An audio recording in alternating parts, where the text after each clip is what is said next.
Thank you, Samar, for inviting me and including me in this instruction course. And I'll be covering two areas of automated descent endothelial keratoplasty. One is what are the various ways to dissect the tissue automatically or automated systems. And second part will be the other ways to insert the donor tissue to achieve a good results. As rightly said by Dr. Vasak, nowadays the corneal disorders, diseases can be customized into various components. We are looking for a two category wise one is the stromal opacities where you have to do a full thickness graft. If you have only endothelial disease, why should you sacrifice the anterior surface is clear.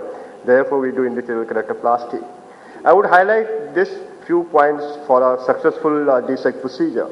One is preoperative conditions, a situation which will make success or a poor success. Similarly, for intraoperative problems.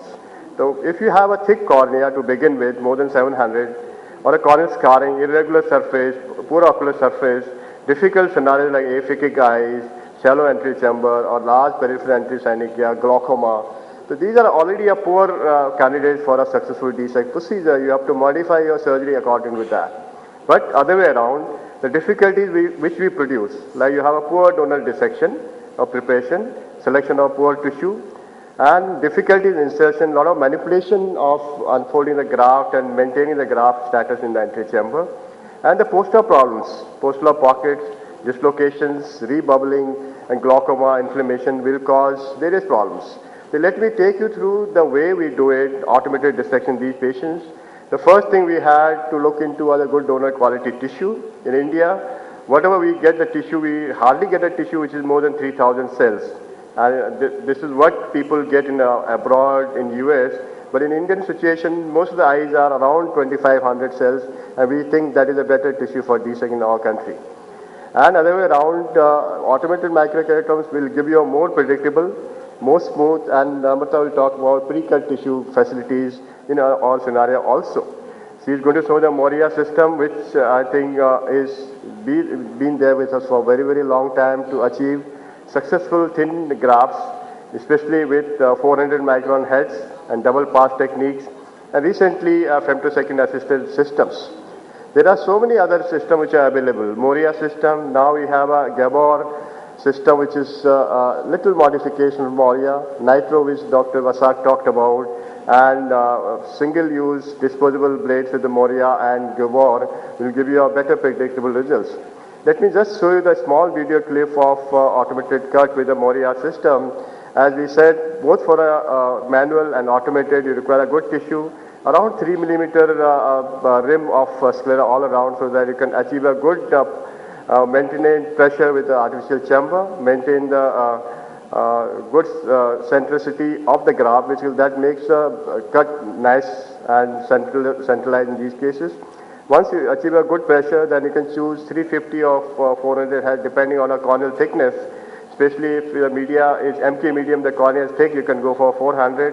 But if it's the Optisol medium, the cornea is thin, so you have to do a pre-cut ultrasonic pachymetry, then decide the depth. I mark peripheral part of the cut, then it gives you a very good way of central definition. With the manual disposable fans also, you can get a very central cut. If you'll see here, nicely central cut in this case. This is to show a post-op result of a similar cut. This is the automated cut. You can see a uniform descemet lenticule. We normally get 9.5 to 10 millimeter cut of the donor tissue, and we define the central 8.5 or 7.5 millimeter. Therefore, you get a very smooth, regular cut. There's no thick peripheral area in these cases. This is very important for our future success.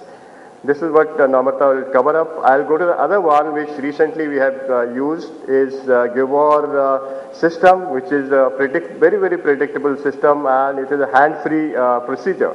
In Moria, you have to rotate the keratome with your hand. The speed is in your hand. You can go slow, you can go faster, depending on a thickness of tissue. But here, you have a preset movement, which gives a very, very predictable cut, and it can give up to 80 to 100 micron thickness.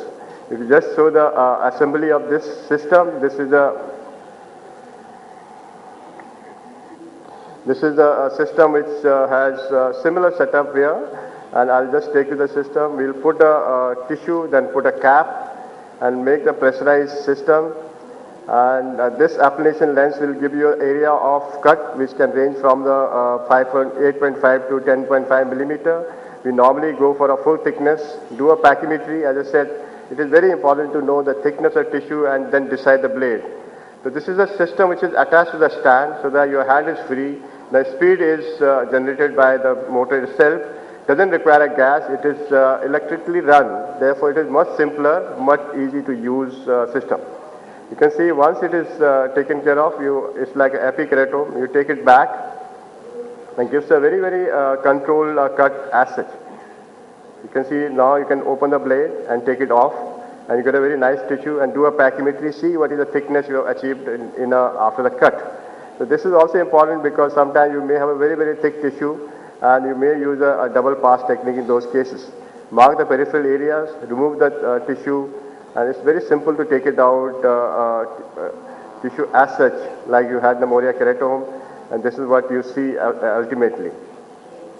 So this is another system which is not, gas is not required. They have come out with a new generation keratome which has a three-dimensional dissection technology, OCT based, which can give up to 30 micron thickness. If that comes, I don't think DMEC will be a procedure of choice in future.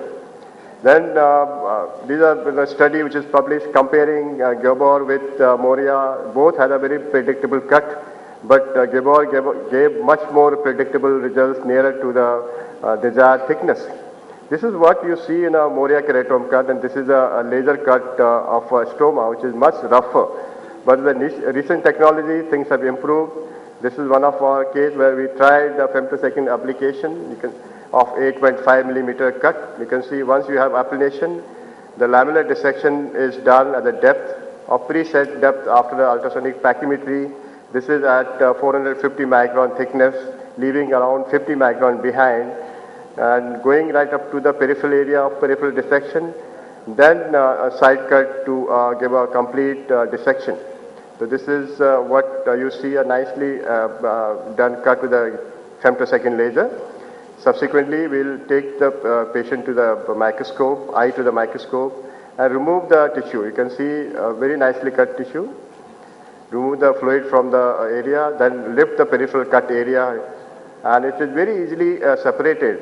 It's very difficult to imagine sometimes the depth which we could achieve with just femtosecond laser nowadays. We can get up to the 100 microns now. You see how easily it can spread. This is almost 450 micron thick stomal tissue. Very thin lenticule is there. And the entire stoma, you can see a very, very smooth stoma is there.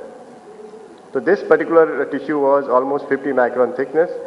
So we didn't require to do anything subsequently. We refined that tissue and use it. But sometimes you can get a very thick adhesion, like this is a second eye which has a very thick stomal adhesion in the deeper areas, and surface is not very smooth. In those cases, we have tried using an examiner laser in a PTK mode to smoothen the anterior surface of this lenticule, and gives you a very, very predictable and thin lenticule and a good surface. So this is a modification which is done in the femtosecond laser application to achieve a very predictable and smooth surface of stoma, which can be as comparable to other tissue. You can see I am just cleaning the after ablation. Very smooth surface is seen after the examiner laser application also. We don't have a results of an endothelial cell count after this procedure. We are not sure. Application of examiner laser at that depth, particular depth, is causing more loss or not. We are not sure, but future studies will give us idea. So you had the microkeratomes Moria, which is gas-supported system. Then you had electrically run systems. Nitro, which Dr. Basak talked about, and examiner laser is the other way of dissecting donor tissues. Then you have a different techniques of donor insertion. You can have a pull-through technique, or you have push-through techniques, like Dr. Basak showed. You have forceps, which is a push-through technique. We normally use a pull-through technique. This is a plastic sheet guide. In that, you require entire surface needs to be coated with a viscoelastic substance, then pull the tissue. The incision slightly larger. Larger the incision in open glide, better the results. And subsequently, after incision, you may require suture. The only disadvantage here is you have to use a large amount of viscoelastic. Sometimes the viscoelastic may be the factor for post-op pockets and dislocation. While using glide has a lot of advantage, it is less traumatic. It protects the tissue from a touch from the deeper surfaces.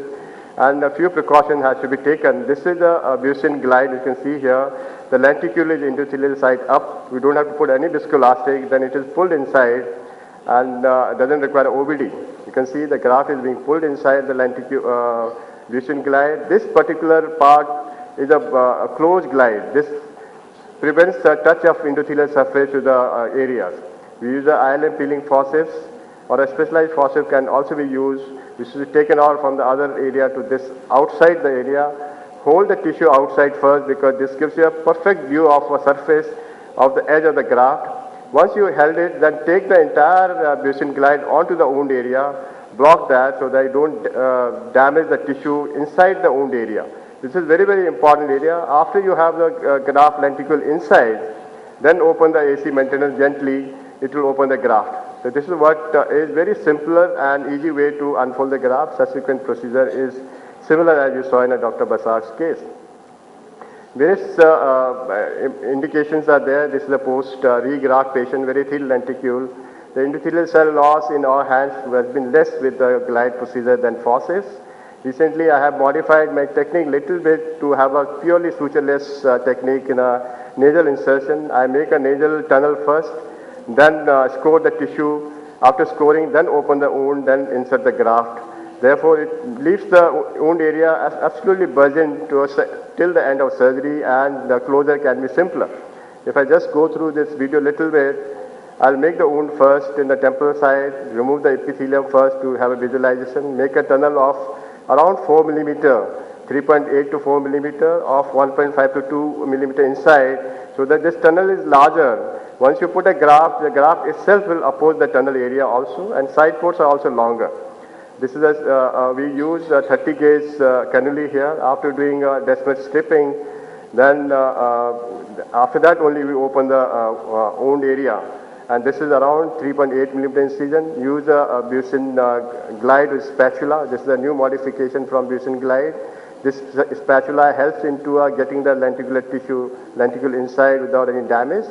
Subsequently, you can inject through and put the bubble inside. You can see easily it comes out, then put the bubble, wait for around 10 minutes with a high pressure. Subsequently, then release the bubble to a size which is smaller than the graft lenticule. And this is what after 6 hours of surgery, the lenticule is well attached. The air bubble is smaller and doesn't cause pupillary block. So this modification has given us a good results. Most indications are PBK as compared to the pukes. Endothelial cell count in our cases are 3 months for 1800 cells. Lenticule thickness are 3 months to around 80 microns, which is a significantly thin lenticule in these cases. I think thinner lenticules are better managed with the glides rather than forceps, and you get a very good results. Microkeratomy assisted preparation is much better. It gives you a better and thin lenticule, less damage to the tissue, and glides would be better for a thin lenticule, safe, and it doesn't damage the tissue. Thank you. I think I will go to the next talk.